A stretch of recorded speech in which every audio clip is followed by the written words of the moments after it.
evening, you're watching Left, Right and Centre. I'm Nidhi Razdan. Tonight, the Modi government puts pressure on UPA-appointed governors to quit their posts, but many are refusing to do so. Is it right to change governors every time a new government takes charge? Have both the UPA and the NDA politicized the office of the governor? Well, that's the big political debate on a day when a huge confrontation is brewing between the new government and governors appointed by the Congress-led regime. UP Governor B.L. Joshi resigned today and West Bengal Governor M.K. Narayanan may quit tomorrow. But others like Sheila Dikshit are refusing to budge, creating a mini crisis. A political war is brewing between the Narendra Modi government and UPA-appointed governors. This after the Union Home Secretary called up several of them asking if they would resign. Uttar Pradesh Governor B.L. Joshi was the first one to oblige. West Bengal Governor M.K. Narayanan too may quit in the next 24 hours. He has met Chief Minister Mamata Banerjee, but some have simply refused to take the hint. I can't react to rumors. नहीं मैं कोई ना resign करूंगा. कौन सा governor resign किया है, क्या हुआ है, इसे मुझे क्यों जड़ित करते हैं आप लोग? Well, I think they should have resigned on their own the day the mandate came, because most of these people all of these people were appointed because they went and sat in Sonia Gandhi's darbar. Ironically, in 2004, the BJP had moved the Supreme Court to challenge the removal of the Atal Bihari Vajpayee government-appointed governors by the Manmohan Singh government. In 2010, the Supreme Court ruled that governments can't remove governors in an arbitrary manner just because they are not in sync with the party in power. Governors can be removed only for proven misconduct or other irregularities. The judgment clearly says that it is open to a limited judicial review. Sandeep Dikshit's mother and former Delhi Chief Minister Sheila Dikshit has a full 5-year term as she was appointed as Kerala governor barely weeks before the UPA was voted out of power. So will the Modi government allow UPA nominees like Sheila Dikshit to continue, or will they face the axe? Sources say governors who have less than 6 months tenure are likely to continue, and those who have more than 2 years tenure may be moved to smaller states and allowed to complete their term to avoid legal complications. It isn't just political appointments like governors that are under scrutiny. Even appointments like private secretaries to present NDA ministers have been put on hold, if their private secretaries have ever worked with a UPA minister before.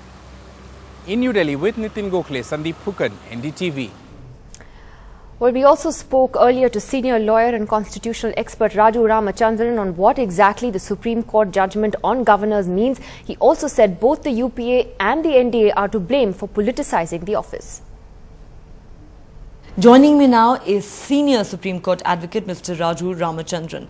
Sir, as you're aware, a huge controversy has now erupted over the decision of the NDA government to recall some of the governors who'd been appointed by the UPA government, and the Congress is now crying foul, calling it a witch hunt. But looking at it from the legal standpoint, where does the Constitution stand on this issue? The Constitution is clear. Article 156 says the governor holds office at the pleasure of the President. Of course, the Supreme Court has said that pleasure doesn't mean the centre can act on mere whim. There has to be a reason. But let us not forget that this game has been played over the years by both sides. The NDA government has appointed favourites in the past, and so has the UPA government. So we shouldn't waste too much of our sympathy on persons who have merely been rewarded for loyalty and for being his master's voice. I think if the government at the centre gives a hint to a governor to step down, it's better for the governor concerned to take the hint. All right, that's what senior lawyer Raju Ramachandran saying. Joining us on the panel tonight, we have another senior constitutional voice, Dushyant Dave, senior lawyer, joins us tonight from Ahmedabad. Here in the studio with us are two commentators, Bharat Bhushan and Nalini Singh. Activist and former IPS officer Kiran Bedi is with us tonight. Gaurav Bhatia, spokesperson of the Samajwadi Party, and Lalita Kumaramangalam, spokesperson of the BJP. I must add here that the Congress party refused to be a part of this debate tonight. Let me take my first question to Dushyant David. And Dushyant, we heard Raju Ramachandran say very rightly that everyone has played this game, whether it's the UPA or the NDA. But at some point, this game has to stop. At some point, someone's got to say that we're not going to politicize the posts of governors any longer. So what do you make of this move then by the BJP to go after UPA appointed governors? Is it fair game since it's been done in the past as well, or does it need to stop?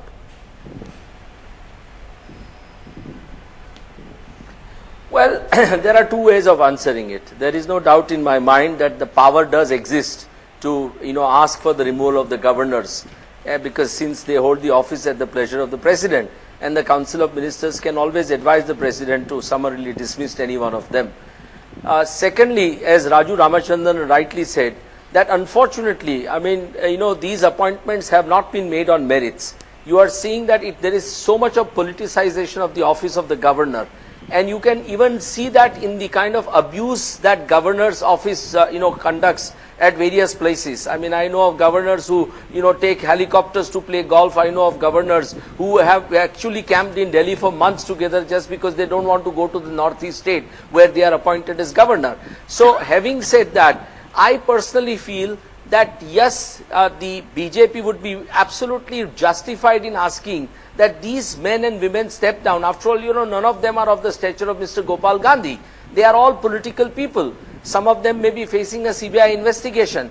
Now, if the governor's position has been given on them only to protect them under a constitutional immunity, I think it is fair. But having said that, I would say that BJP must, make a new beginning. Yes, you request these men and women to go, but then fill up the office with absolutely, deserving people who are not political in any manner. There are large number of good people in the civil society who can be considered, who should be appointed.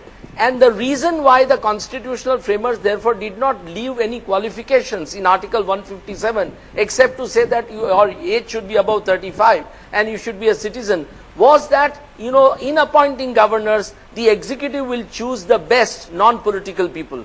So that's a beginning which BJP must make while, taking this decision. But at the same time, Dushyant, the point is that you also have the Supreme Court saying that there should be compelling reasons for proven misconduct against a governor or other irregularities. He or she cannot be removed merely because they are not in sync with the party that is in power. Now, given what the Supreme Court has said, how does that fit in then with what is currently happening?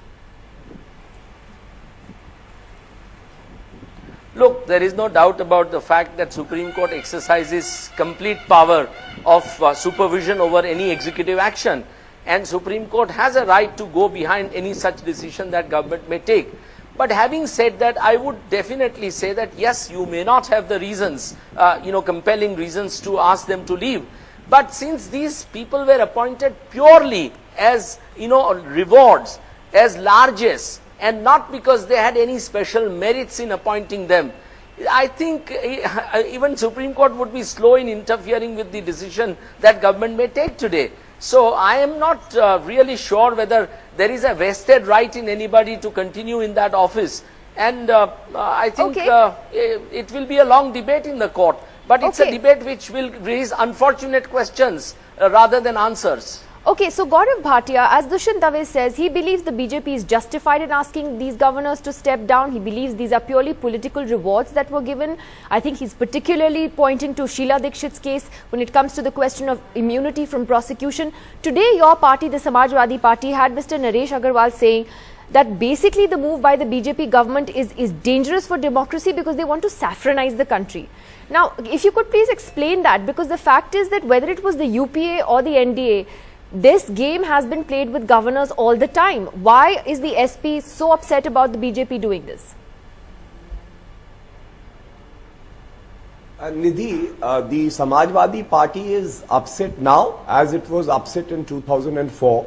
Let us understand that the post of the governor is a constitutional post, and it is expected that the governor would be apolitical and would owe its allegiance to the constitution and not to the government, because he has a very vital role to play. He performs certain function and he also reports back to the president if required in the circumstances.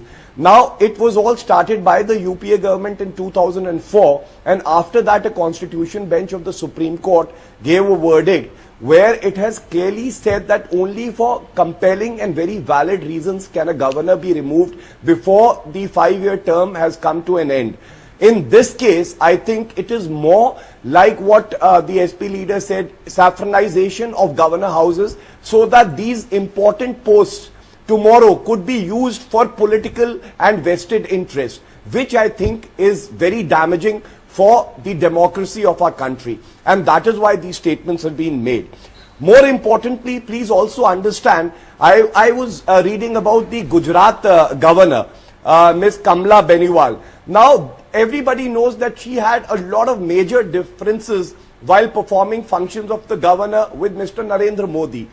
Is there not some doubt that these actions are being now taken as a political vendetta, and there is something more than valid reasons for the removal of either the Gujarat governor or the other governors? Now, if we do this, then we are destroying the constitutional framework, and this cannot be permitted. Has I that think already not we should been go destroyed? on the But reasons of removal. Gaurav, has that already not been destroyed in a sense when the UPA, ironically, the same judgment that it is quoting, or the same Supreme Court that it is quoting today, the same Supreme Court said those words in response to a petition filed against the UPA removing governors when they had come to power in 2004. So, in a sense, the office of the governor, in a sense, has been eroded or denigrated by the UPA already. I mean, as Dushyant Dave rightly says, many of these are political appointments completely.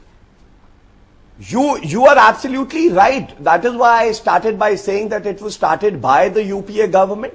But two wrongs don't make a right. It was expected out of the previous government to be guardians of the constitution, and the same is expected from the BJP government. You might have political differences with the governor. The governor, as you correctly pointed out, is not expected to be in sync with the policies of the union government. The governor has a far more vital role. Now, if the UPA government made a mistake, should the BJP government be allowed to make the same mistake? I don't think the answer would be yes. Okay, that's a good point. Lalita Kumaramangalam, I'll take that point that Gaurav Bhatia makes. Two wrongs don't make a right. If the UPA erred and made the grave mistake of politicizing the governor's office, it is not expected of the BJP and the NDA to do the same. Nidhi, I'd like to make one thing very clear, that the only thing I really agreed with my friend from the SP who is on the same thing is that governors do have a very vital role to play. They are expected to be the bridge between the central government and the states, especially in states where you have a government that is not a state government that is not an ally or in sync with the central government. As you know that this overwhelming mandate we've received is really the reply the people have given to their rejection of the style of functioning of the Congress, especially UPA 2. I don't think I'd be exaggerating if I said that the BJP style of functioning is diametrically opposite to that of UPA 2. Some of the apprehensions that the BJP, which it rightly has, is that will the governors really be able to act as a bridge between us and the various states? Now, with regard to some of the governors whose term is more or less ending, I think they will take their own decision whether they should resign or not. And with all due respect to what the Supreme Court ruling is, the fact is that this has now almost become a norm. We were not the first people to do this. The UPA has done it, whether you call it witch hunting or whether you call it by any other name. Given the crisis the country is going through today, both socially, politically, less so, and definitely economically, governors have to be on board with the style of governance of the central government. If there are going to be unnecessary clashes and comments made by governors like saffronization, etc., which is again a politicization of what my friend from the SP says is basically a constitutional post, then why do you find fault with the BJP? No, but you know, are you saying that because it is the norm, and you're right, it is the norm, and that is, I think, the problem that many point out here, that it's become the norm that every political dispensation has exploited. But are you then saying that therefore what the Supreme Court said in a sense doesn't matter? A. And no, B, I didn't say that it doesn't matter. The same court said, don't remove governors because they're not in sync with the party in power. I mean, then therefore you're clearly saying that there have to be only like-minded people in governors' posts. Why is that necessary? Not necessarily like-minded, but what I mean, Nidhi, explain to me the rationalization of a man who calls the present government terms like saffronization, etc. Do you really expect that they will be able to work with us on anything that may or may not develop between the central government and the state government, if the two governments are not on sync in any particular issue? For example, just take the violence that is erupted in several states. I'm not going to name the states or the governors. I think we already know that. But I mean, they are supposed to, these governors are supposed not to play politics, but you have governors also playing politics, unfortunately. Whether you want to blame the UPA or the NDA, the fact is that governors themselves also have become more political than just merely holding a constitutional post. You're absolutely right about that. So let me bring Bharat Bhushan and Nalini Singh here. Yeah, Gaurav, yes, go ahead. Yeah, Nidhi, but the point that she is making, I just want to say, the current governors, they say, have become political appointees. Did the BJP not do that earlier? And what is the guarantee that they will bring persons who are apolitical and they are not political appointees? More importantly, when she is saying this, that these governors, especially, if they do not belong to the ruling party, which is in the central government, should be changed. I would like to tell her that it doesn't matter. Even in a state where the ruling party is not that of the central government party, but the governor is supposed to be neutral, the governor has to act fairly, and he still has to perform his constitutional duties. He need not be faithful to the central government. So even in states where there are other parties, the current governors can continue if they are performing their duties well within the framework of the constitution. Okay, so you're objecting to the issue of okay, whether they are like-minded, whether they would be in sync. They should be loyal to the people of this country and to the constitution. Yes, but is that being confused? Is that being confused with loyalty to the party in power? I think that's the thing. Bharat Bhushan, to come in on that. Basically, there are two issues here. One is what should be the qualities of the person, qualification of the person for appointment as governor. Now, this debate has been going on for quite some time. Sarkaria Commission looked at it and made certain recommendations. For example, they said it should be an eminent person, so that rules out people like the UP governor who just resigned, who's just a security person with Rajiv Gandhi. It says must be a person from outside the state, must be a person who has been out of politics for some time, so that rules out people like Sheila Dikshit. Should be detached person who's not too intimately connected with the politics of the state. And then it says the procedure should be the appointment of the governor should be through a system of a collegial system where the Prime Minister of India, Home Minister of India, the Speaker of Lok Sabha and the Vice President and the Chief Minister of the state to which the governor is to be appointed should sit together and they should appoint the governor, and then the governor's term should be fixed for 5 years. You should delete from the constitution that the governor is there at the pleasure of the president. Since you've given the governor the right to send back bills and he's a mere appointee, they have suggested that the governor should also be impeached. There should be a provision for impeachment, just as you have for president. And since that requires two houses in the states, states which don't have an upper house should then be encouraged to have an upper house. So I'm saying this debate is an age-old debate. I don't know why we are going into it again and again. Any government which is serious, if Modi government wants to make a new beginning, let them make a new beginning by going to Sarkaria Commission recommendations, debate those and then appoint new governors according to procedures that are agreed upon by Parliament. Okay, I would say, Nidhi, that it is absolutely true that governors are partisan. They are not non-partisan. You kindly take a look at the list of governors today. You will find 75%, over about 60% are active, have been active Congress politicians. The rest, under the euphemism bureaucrats, are those who are very Congress-leaning bureaucrats. Now, I would say that given that, it is impossible to think that they will be neutral. And knowing that these are rewards for past performance or past whatever, we know that these are people who have just been put over there. These are palaces on wheels, palace on wheels kind of existence. And Raju Ramachandran put it extremely well. He said they are there for loyalty And today, as to the best of my knowledge, the Council of Ministers has not recommended to the President that these governors should be recalled or their tenures cut short. Not yet, and they haven't. In fact, there are insinuations that these are verbal nudgings or these are verbal suggestions. Now, I would say that the governors who have been approached and the others, if they feel that they are there because their loyalty is being rewarded, the fact that they were so close to the to the dynasty or whatever, then they should themselves say that our time is up and we do not have a function over here and we should resign. I think that's the kind of tradition that one expects, rather than saying, digging your heels in and saying that these are not the rules. The rules over here are when the Council of Ministers said it. I'm merely saying that all this is fine, what Nalini has said. But this government also then should not be rewarding loyalists or people close to them or people who are in their kitchen. So Kiran Bedi, is there a greater onus then, in a sense, on this new government to ensure that whoever they appoint as governors are not the usual political appointees? Do you see that changing under this government? That's our expectation, that they will make a better selection. But remember, I think it's very well said by Mrs. Kumaramangalam, that they are a very important bridge between the centre and the state. So who will make that bridge? Because the current government has also a very heavy mandate. Will that bridge be strong enough, capable enough to deliver in the nuances? I think that's a very important choice which the BJP will have to make. There are legal implications which have been very well stated by both the eminent lawyers. But there's also political mandate.